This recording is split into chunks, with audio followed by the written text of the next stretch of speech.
Hi, I'm Ling, and today I'm going to show you how I reupholstered this ottoman that I found on the side of the street. I'm assuming it was tossed because it was covered in this really nasty bonded leather that was peeling.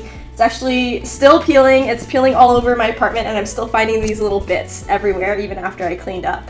I'm guessing that's why it was tossed out, but I thought that it was a good opportunity for me to learn how to reupholster. It looked fairly simple, and I thought that the bones and the construction of it were gonna hold up to another round of upholstery, so I thought I'd take a stab at it, but I was actually super wrong because it is not simple at all. I definitely should have started with a dining chair or just something that doesn't have all of these different elements going on as my first project. This is one of the projects where I just was dying for it to be over because it was so frustrating. I spent so many nights just like so close to giving up. I hit so many roadblocks and I didn't think that I was going to be able to do it, but I did. The main reason that I picked this was because it was free and kind of just showed up in my life, but also I like how small it is because I don't have a ton of space. It definitely fits well into my living room. The smallness was also appealing to me because it meant that I wouldn't have to invest too much money in buying reupholstery leather. The piece that I ended up buying was $80, and I think I used about 70% of it, so I still have a good deal left over. So for about $60, I figured that's an okay investment. The other thing that I really like about it is, despite its poor build quality, it's still very functional. This top part picks up and it has this tray underneath that you can flip up. There's also a ton of storage in here where I can put all my stuff.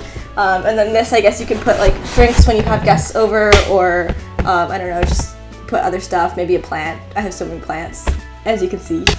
Okay, so that's the background. I thought that I'd break this video up into a few parts. I'm gonna start by going over the teardown process, what it was like for me to strip and deconstruct this ottoman, and then I'll talk about some of the materials and tools that I used.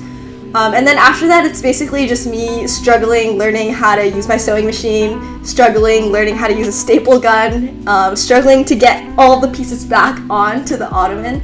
And then I'm going to wrap up with takeaways, what I learned. I also want to rate this project, or I want to start rating my project, so I'm going to talk about how fun it was as a project and how well I think I executed it. Okay, the teardown process. This was actually one of the funnest parts because for some reason I kind of enjoy being destructive of other people's work, or, well, not really, but I don't know, it was kind of fun. I essentially just took a knife and cut apart all of the different panels, making sure to preserve each panel so that I could use it later on as a pattern for my actual cutting. So what I did was I just took a knife and I cut it at all of the seams. The hardest part when it came to deconstructing was removing all of the staples, but I just used a flathead screwdriver to wedge out the staples. Just being very careful to make sure that my staples didn't end up all over my carpet so that I wouldn't accidentally stab myself when I'm walking around. The bottom part I'll show you in the video, but essentially it's covered by these plastic feet, so I had to remove those plastic feet again with a screwdriver, and then underneath the plastic feet are some screws that screw this the base or the feet, the wooden feet, to this barrel. But yeah, the deconstruction process, super fun, super informative too, because I used all of those learnings to figure out how I was gonna put it back together. I also took a ton of pictures to document everything and make sure that I had some sort of reference. The other thing that I did when I was deconstructing was there's this piping that runs along this top piece. This one had piping inside. It was actually kind of weird. It wasn't like a cotton cord or anything. It was like wire.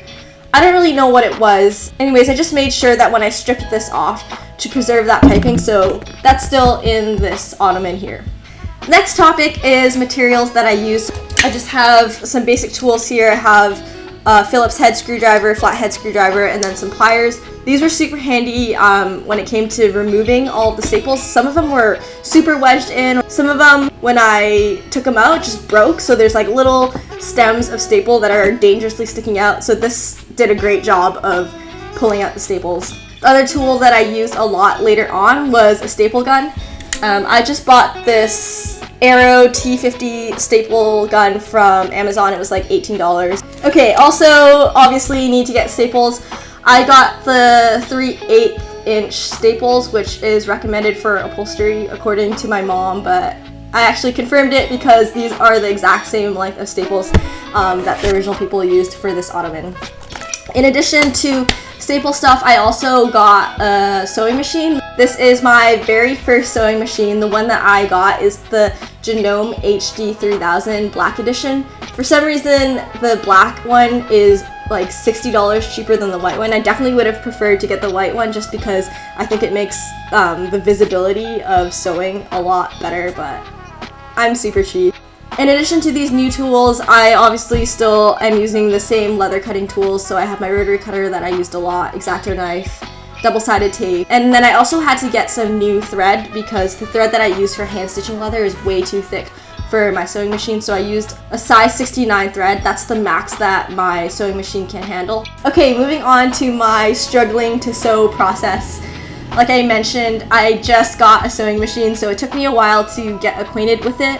The first thing I did as just a warm-up project was I made a pillowcase. It was very straightforward. I just wanted to make sure that I knew how to do all of the like bobbin winding, thread winding, reverse stitch. So yeah, I warmed up on this pillow. This went pretty smoothly except for the zipper, which I had to do 8 different times. There's surprisingly so many ways that you can mess this up, and I did every single way until I got it right. Okay, so the pillow warm up was great. I felt super ready to go, but sewing on leather is completely different. Like I had to figure out which foot to use. I actually ended up switching to the quilting foot, which grabs the leather and pushes it along a little bit better. I also had to find the right needle, the right thread, like I mentioned. So it was all just a trial and error process. It was very slow getting started. I knew that it was going to be a struggle, so I didn't use my actual pieces that I cut. I had some scrap pieces that I was experimenting on because when you sew on leather, those holes that you make are permanent. They don't cover up and heal like fabric does. Okay, moving on to struggling how to use the staple gun. I guess it overall wasn't too much of a struggle. I just don't think that I have the best staple gun for this application. The first part that I needed to staple on was this top piece. Once it was all sewn on with the piping, it actually gets stapled on here. The way that it was originally done, it was definitely stapled this way, but you couldn't see the staples. Like, it was so well done. For some reason, I just couldn't get that to happen. Like, you can definitely see the staples peeking through here. What I did to try to combat that was I used a Sharpie and Sharpied the top of all of the staples before I put it in, and it helped a little bit, but yeah, it's definitely still visible. I essentially think that this head is not small enough to slip in here, especially with this piping in the way. I think I'm actually going to go back and use super glue to hold this down instead of the staples, which isn't ideal. Aside from that, I guess the stapling process was okay. It just gets a little bit tiring because this thing is spring-loaded, so you have to push through the spring every time, and my forearms were getting so tired from that. Next is struggling to put this cover on. This part was so difficult because the way that I sewed it, it was a complete tube, and it can only go on one way, which is top down, because this part wraps around the top. And I thought, like, you know, it's gonna be fine. This part is squishy, there's foam, but I was so wrong.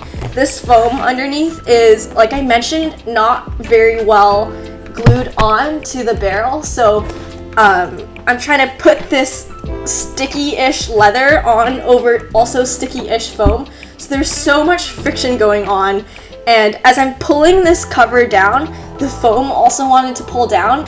I originally did it in like a turtleneck and some loose pants because my apartment is kind of cold, but I started getting so hot and I had to change into my gym shorts and a gym top to finish the pulling on process.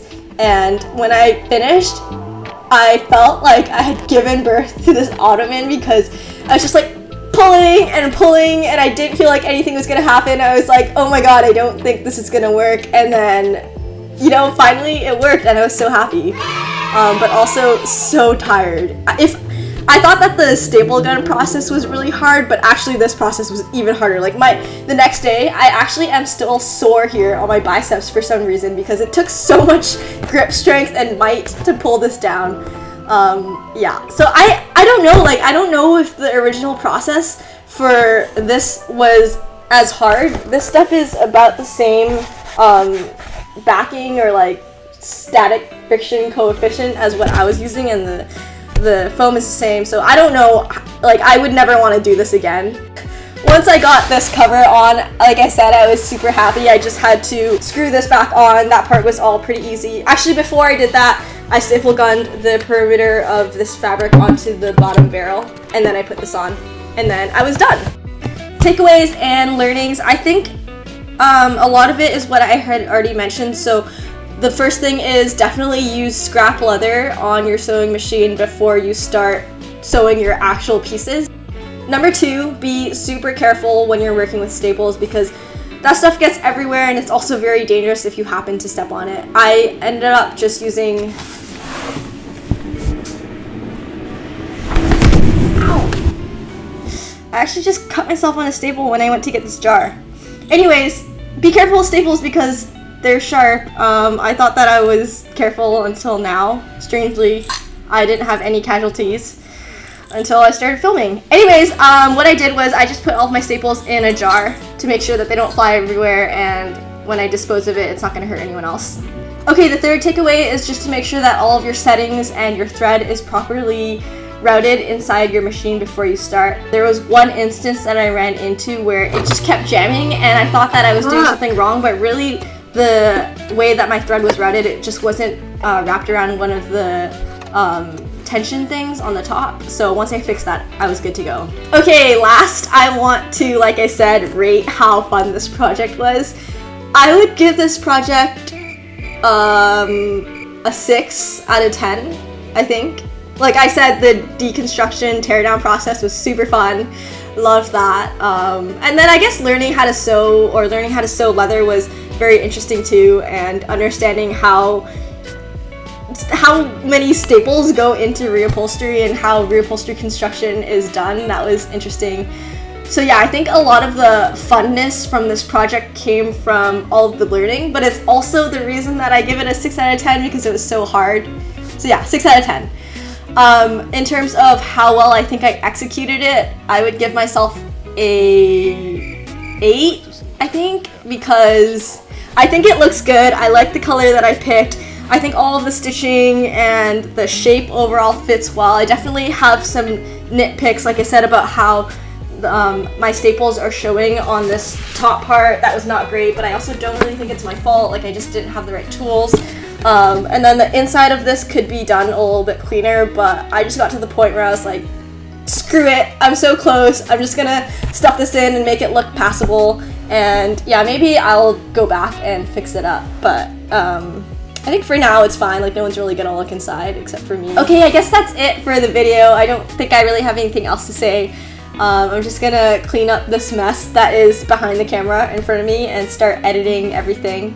Thank you so much for watching, and I'll see you in the next one.